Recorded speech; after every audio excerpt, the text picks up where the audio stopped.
की जवाब देना चाहिए। आपके पास बड़े बड़े वकील हैं, कई वकील तो राज्यसभा में और कई वकील राज्यसभा के आने की लाइन में हैं। तो इतने बड़े लोग आपके पास हैं, तो इसका जवाब तकनीकी तौर पर आपने इस केस में टेक्निकली देना चाहिए कि नेशनल हेराल्ड केस में देश में लूटने का लाइसेंस नहीं है, जो इससे साबित होता है। जिस तरह से शेयर ट्रांसफर किए गए और हजारों करोड़ की संपत्ति हत्या ली गई, ये तो लूट का मामला भी बनता है। तो इसलिए टेक्निकली कांग्रेस जाए और इसका जवाब दे। प्रदर्शन करने के अधिकार को मैं लोकतंत्र में चुनौती तो नहीं दूंगा, लेकिन प्रदर्शन किस बात के लिए?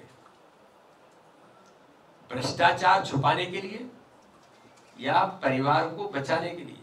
और ये एक बार नहीं हो रहा है। देश की लोकतंत्र की हत्या आपने की। देश के अंदर संविधान में जब जब लगा तब तब आपने प्रहार किया। देश के अंदर कानून संसद बनाती है, राहुल गांधी कानून संसद के अंदर फाड़ करके फेंक करके संविधान का अपमान करते हैं। तो एक नहीं, इस प्रकार की कितनी ही बातें इस देश के अंदर कांग्रेस की लीडरशिप और गांधी परिवार कर चुका है। इसलिए नरेंद्र मोदी जी की सरकार ने संवैधानिक संस्थाएं, चाहे ईडी होगी, सीबीआई होगी, कोई भी होगी, उन संवैधानिक संस्थाओं को ईमानदारी से काम करने की छूट दी है और संस्थाएं कानून के तहत अपना काम कर रही हैं। तो धरना देने से, प्रदर्शन करने से न ईडी दबाव में आएगी और न आना चाहिए। देश के सामने इसे, इस बात पर कांग्रेस को जवाब देना चाहिए। मैं बीजेपी की ओर से सोनिया गांधी और राहुल गांधी को कांग्रेस से सवाल पूछना चाहता हूं, क्या कानून को अपना काम नहीं करना चाहिए? हजारों करोड़ की संपत्ति पर आपने गलत तरीके से, गैर कानूनी तरीके से षड्यंत्र करके कब्जा कर लिया, तो क्या इसमें कानून को चुप रहना चाहिए?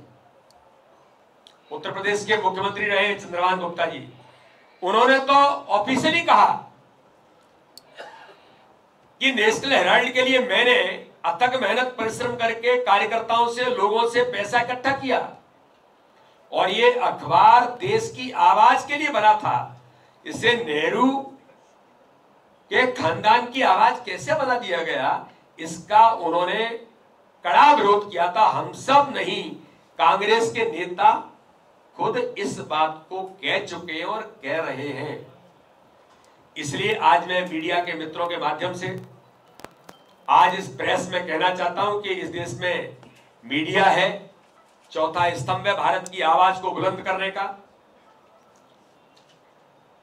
अखबार आए, न्यूज चैनल आए, फिर भी यह अखबार जिसके पीछे कांग्रेस पार्टी, उनकी सरकारों का पूरा आशीर्वाद था, वह क्यों नहीं चल पाया, इसके बारे में कांग्रेस को जरूर जवाब देना चाहिए।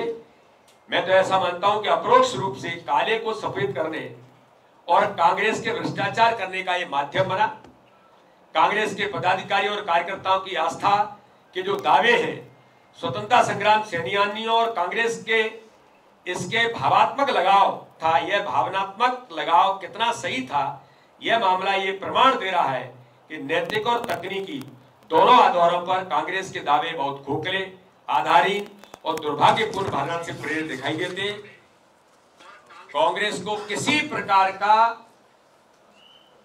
आंदोलन, प्रदर्शन, धरना करने का नैतिक अधिकार नहीं है। कानून को अपना काम करने देना चाहिए। मोदी जी की सरकार है, संवैधानिक संस्थाएं संविधान और नियम और कानून के तहत काम करेंगी। इसलिए देश पूछना चाहता है कि नेशनल हेराल्ड के मामले में जो चार्जशीट में आपका नाम आया है, जिन तथ्यों पर आया है जो मैंने आपके सामने रखे, देश जानता है। कांग्रेस, सोनिया गांधी, राहुल गांधी को इसका जवाब देश पूछ रहा है। तकनीकी तौर पर इसका जवाब आपके वकीलों से और आपको देना चाहिए। जी।